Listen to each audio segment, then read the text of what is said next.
বিভিন্ন সময়ে নানা মন্তব্যকে ঘিরে সমালোচনার মুখে পড়েন চিত্রনায়িকা প্রার্থনা ফারদিন দিঘি। ট্রোলের শিকারও হন অভিনেত্রী। তবে একটা সময়ে মন খারাপ হলেও এখন আর তা নিয়ে ভাবেন না। সম্প্রতি এমনটাই জানিয়েছেন তিনি।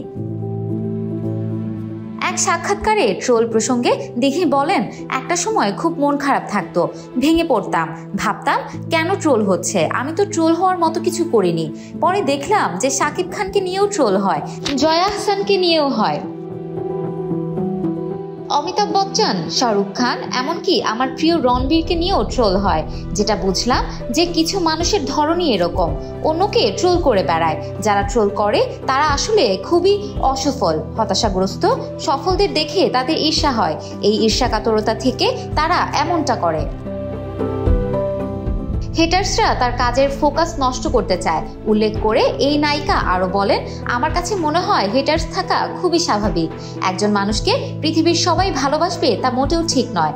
এই জিনিসটা যদি আমি নেগেটিভলি নেই, গায়ে মাখিয়ে ফেলি, তাহলে আমি হতাশ থাকবো, কাজে ফোকাস দিতে পারবো না।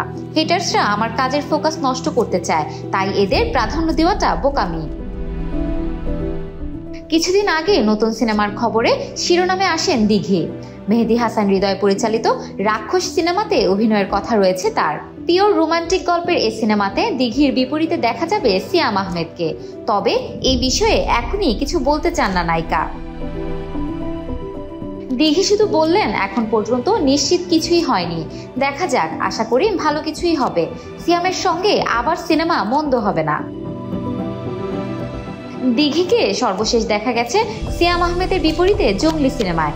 এম রাহিম পরিচালিত এই সিনেমায় দিঘিকে দেখা গেছে নূপুর চরিত্রে। Desk report, campus Times.